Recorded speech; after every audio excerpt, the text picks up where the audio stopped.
karena tidak ada yang menyahuti. Sampai kapan persoalan ini tidak diselesaikan? Dari pemerintah Aceh dan DPR Aceh juga tidak membentuk satu forum, satu wadah untuk mempercepat daripada penyelesaian butir tersebut. Oleh karena demikian, apabila ini terus dibiarkan Bapak Gubernur, Bapak Pimpinan, maka kita takutkan hal yang sangat menakutkan itu akan kembali terjadi di Aceh.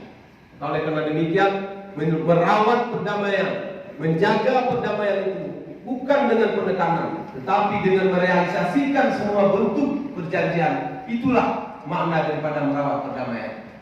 Tapi hari ini kita melihat pemerintah pusat dan juga sebagian daripada pemerintah mengharap perdamaian ini terus dirawat, tetapi dibebankan kepada mantan kombatan GAP.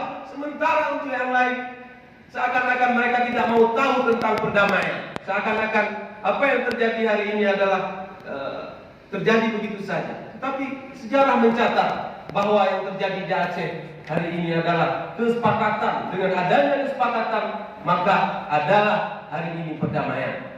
Maka sekali lagi kami berharap Bapak Gubernur, di sisa-sisa masa jabatan Bapak dan juga DPR yang baru dilantik 1 tahun, sampai hari ini kita belum membicarakan bagaimana kelanjutan daripada penyelesaian kasus tersebut. Mungkin ini yang dapat kami sampaikan. Mohon maaf atas segala kekurangan. Wabillahi taufiq wal hidayah. Wassalamualaikum warahmatullahi wabarakatuh. Terima kasih Tengku Mawati.